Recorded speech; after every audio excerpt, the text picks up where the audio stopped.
Essa é mais uma palavra de Deus para abençoar a sua vida. Vamos ler 1 Coríntios capítulo 10, versículo 9 ao 10. E não tentemos a Cristo, como alguns deles também tentaram e pereceram pelo destruidor, pelas serpentes. E não murmureis, como também alguns deles murmuraram e pereceram pelo destruidor.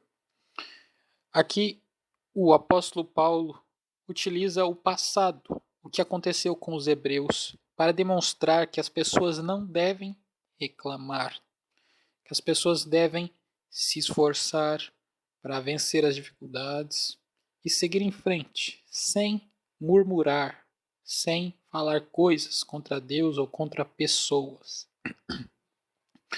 Todos nós, em algum momento da vida ou momentos de dificuldades, passamos por algo que esse pecado é facilitado, ou seja, nós somos tentados a murmurar. Porém, Paulo disse que nós devemos ser firmes e não cair nesse erro para que não pereçamos. O murmúrio é o alimento das trevas. E é o caminho pelo qual as trevas, o diabo, pode destruir uma pessoa. Quando a pessoa murmura, ela para de buscar soluções para os problemas de sua vida. Murmurar é, na verdade, o fermento que faz com que as dores se tornem piores do que se ficássemos calados. Observe que todas as pessoas que murmuram são chatas, são pessoas insuportáveis. Ou seja, ninguém quer ficar perto de um murmurador, porque é algo que toma energia, é algo que tira forças de quem fica perto. É algo demoníaco, ou seja, todo aquele que vive em constante murmuração e que não luta contra esse mal está possesso por espíritos malignos. Não uma possessão comum, mas influências da maldade que permeiam o ar, dominam a mente do murmurador.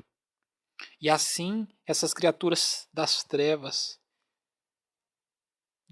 direcionam a vida de tais pessoas e fazem com que elas sofram mais e que elas continuem sofrendo e caminhando em círculos sem nunca encontrar a solução para seus problemas. E a cada dia fica pior em termos mentais, fica pior em termos concretos, porque a pessoa jamais coloca os olhos em Deus, porque ela só coloca os olhos no problema e murmura e reclama e blasfema contra Deus, muitas vezes culpando Deus pelo problema, quando na verdade ela é a única culpada.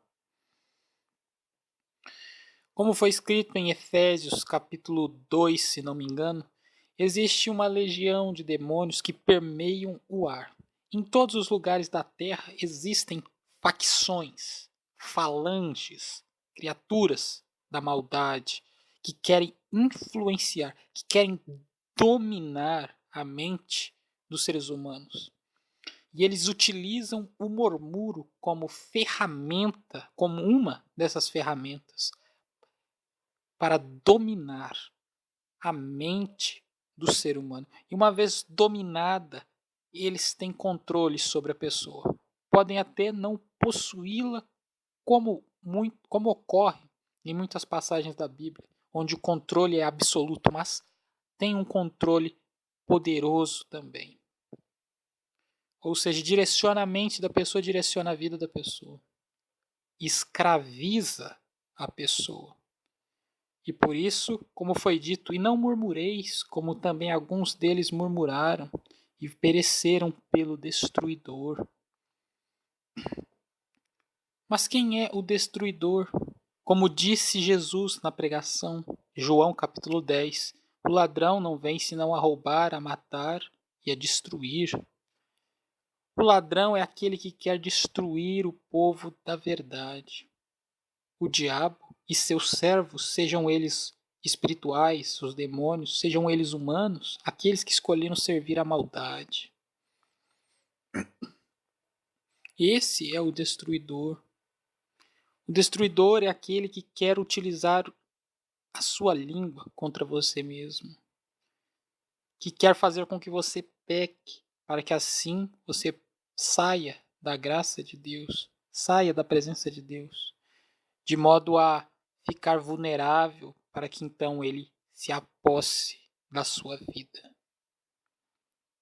Mas aqui Paulo adverte: não tentemos a Cristo, como alguns deles também tentaram e pereceram pelas serpentes. Muitos de vocês pensam que porque creem em Jesus podem fazer qualquer coisa e que suas vidas jamais serão afetadas.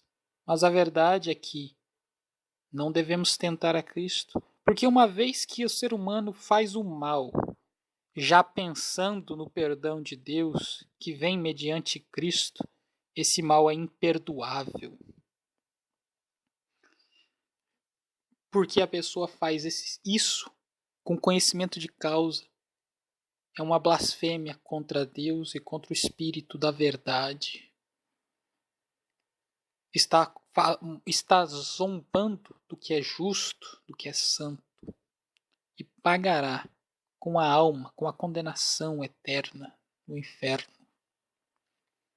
Mas Jesus chama as pessoas a se arrepender do mal e a pedir perdão a Deus e a Cristo, para que elas possam ser salvas, para que elas possam ser libertas das influências malignas. Cristo chama as pessoas a pararem de confiarem na graça de Deus como uma carta em branco para cometer o pecado. Porque, como Paulo já havia dito, a graça de Cristo veio para que nós fôssemos livres do pecado e fôssemos feitos servos da justiça que vem mediante a fé em Deus. E que se morremos com Cristo, é de certo que com Ele viveremos. E que quando crucificamos a nossa carne com Cristo na cruz, morremos para o pecado. E se morremos para o pecado, fomos então libertos dele. E se fomos então libertos dele, passamos a viver em novidade de vida, em santidade. Retornando à questão da murmuração. A murmuração é uma brecha para que a sua alma seja destruída e sua mente permaneça em um estado de escravidão e de sofrimento. No entanto, todo aquele que reconhecer isso e pedir perdão a Deus e começar a se esforçar para abandonar os murmúrios, as reclamações, eles conseguirão o perdão de Deus que vem mediante a graça de Cristo, sim, e conseguirão forças para superar esse pecado, para vencê-lo, para se libertar desse mal. Então começaram a enxergar uma luz, porque se seus olhos forem luz, todo o teu corpo será luz. Mas se seus olhos forem trevas, quão grandes serão as suas trevas? Se você só reclama, se você só pensa no que é mal, você jamais se libertará do mal. Porém, através do arrependimento e fé em Jesus Cristo, você enxergará a luz. E aos poucos, todo o seu corpo, toda a sua mente, a sua vida será luz. Mas, para isso, é necessário se arrepender e crer no Evangelho. Sabendo que crer no Evangelho não é apenas uma questão da mente, mas das atitudes. Cristo disse que aquele que crê nele deve andar também como ele andou. O que significa isso? Cristo andou em retidão, em santidade, em honra. E todos nós devemos andar em santidade, em retidão, em honra.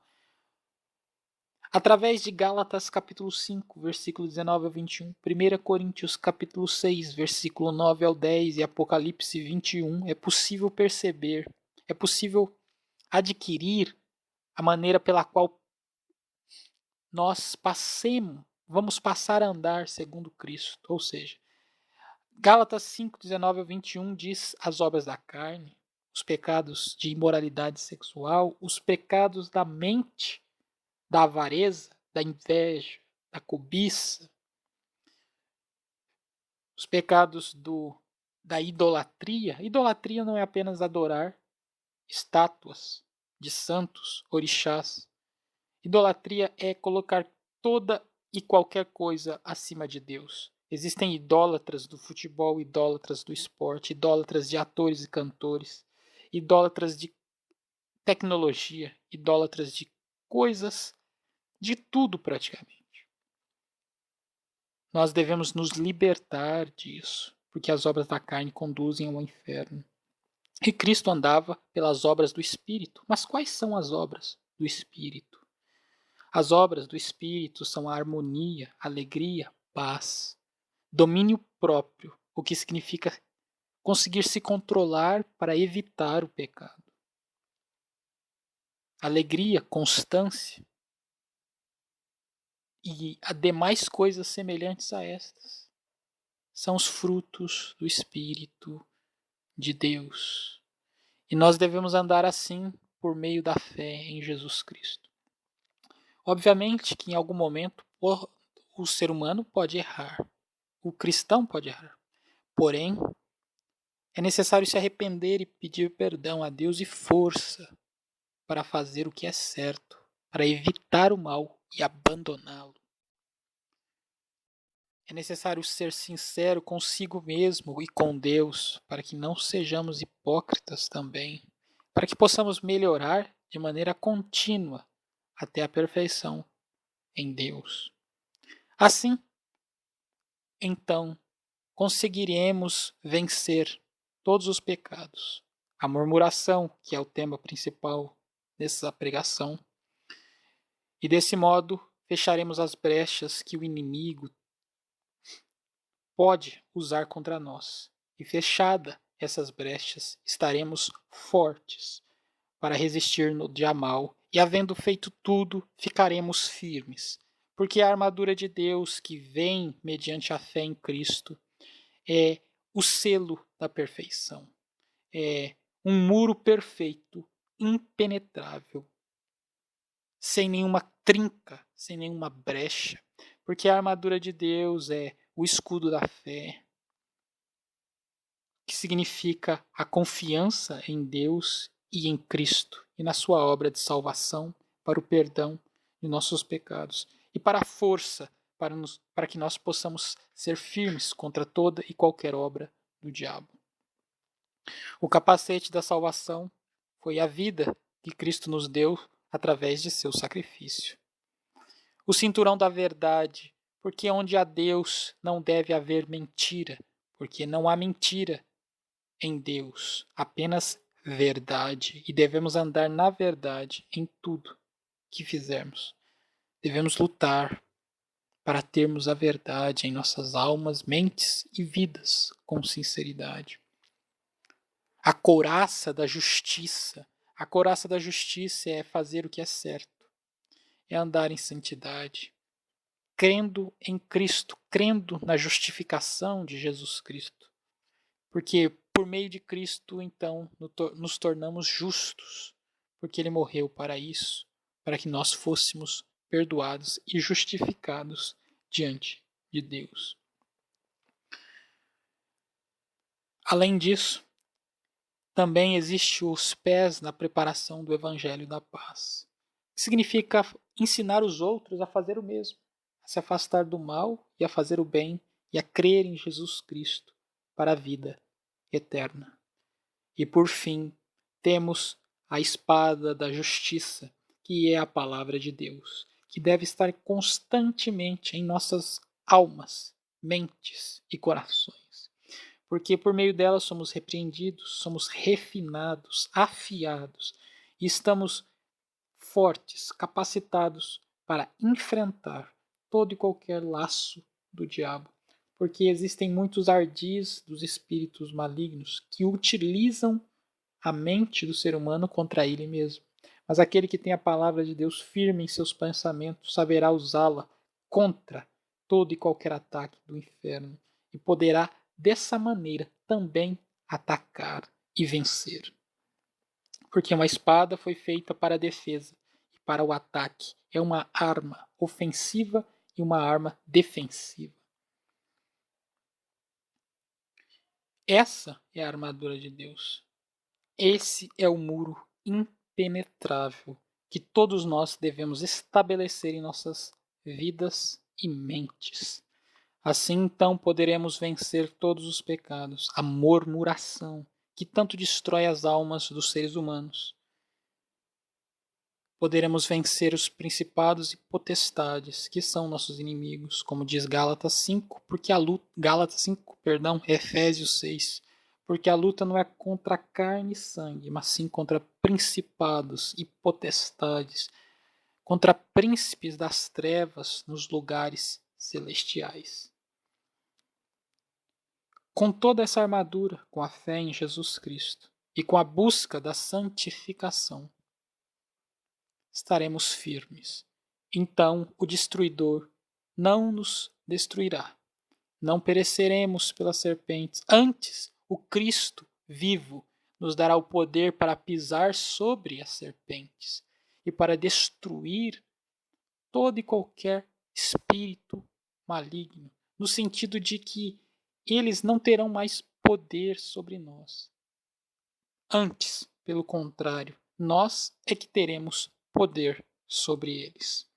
Como foi dito por Jesus Cristo, quando deu o poder sobre todos os espíritos malignos, sobre todas as enfermidades aos apóstolos, e ele disse que esse mesmo poder estaria naqueles que crescem nele verdadeiramente. Essa é a pregação, para que vocês possam refletir e abandonar a murmuração, para que possam viver em paz, terem a salvação e não serem condenados. Aquele que ouviu e aceitou e buscará e que vai buscar melhorar, esses recebe a bênção de Deus e a salvação, porque escolhe o caminho da vida. Mas aquele que ouve e nega e decide permanecer no erro, no mal, murmurar, ser rancoroso, ser invejoso, ser mentiroso, todos esses escolheram o caminho da perdição e da maldição. E como foi dito por Deus, através de Paulo, cada um será pago conforme as suas obras. Muitos dizem o jargão, Deus é fiel. E verdadeiramente está certo. Ele é fiel para salvar e ele é fiel para destruir. Reflitam nessa palavra e mudem enquanto é tempo.